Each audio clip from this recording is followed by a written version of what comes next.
রাশিয়াকে ঘিরে জার্মানি ও যুক্তরাজ্যের যুদ্ধের শঙ্কার মধ্যেই এবার ইউক্রেনকে ১ লাখ ড্রোন দেওয়ার ঘোষণা দিয়েছে যুক্তরাজ্যের সরকার। যুদ্ধের ময়দানে গতি আনতেই এমন উদ্যোগ প্রধানমন্ত্রী কিয়ার স্টারমারের নেতৃত্বাধীন সরকারের। এছাড়াও কিয়েভকে ৪৫০ কোটি পাউন্ড মূল্যের সামরিক রসদ দেওয়ারও ঘোষণা দিয়েছে যুক্তরাজ্য, যার মাধ্যমে টানা ৩ বছর ধরে চলা রুশ ইউক্রেন যুদ্ধের ভবিষ্যৎ নিয়ে শঙ্কা তৈরি হয়েছে।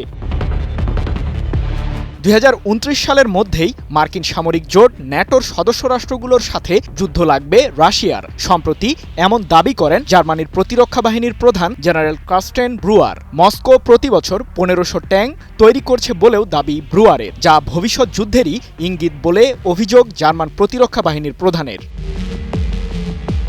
এদিকে যুদ্ধে লড়তে সেনাবাহিনীকে প্রস্তুত থাকার নির্দেশ দিয়েছেন যুক্তরাজ্যের প্রধানমন্ত্রী কিয়ার স্টারমার। এরই মধ্যে ৬টি নতুন অস্ত্র ও বিস্ফোরক কারখানা নির্মাণের জন্য ২০০ কোটি মার্কিন ডলারের প্যাকেজ ঘোষণা করেছেন স্টারমার। এ প্রসঙ্গে তিনি বলেন, উন্নত সামরিক বাহিনী রয়েছে এমন দেশগুলো আমাদেরকে প্রতিনিয়ত হুমকির মুখে ফেলছে। তাই যুক্তরাজ্যকে অবশ্যই যুদ্ধ করতে হবে এবং জয়লাভ নিশ্চিত করে প্রস্তুত থাকতে হবে। আমরা আমাদের সশস্ত্র বাহিনীর প্রধান উদ্দেশ্য হিসেবে যুদ্ধ প্রস্তুতি গ্রহণ করব।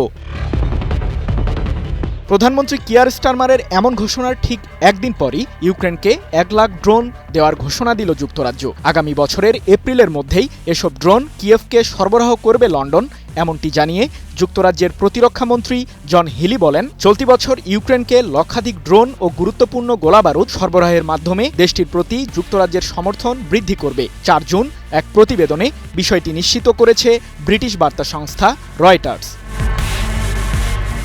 মোনালিসা হেভি ফ্লো ১৫ পিস প্যাকেটের সাথে ৮ পিসের একটি প্যাকেট একদম ফ্রি।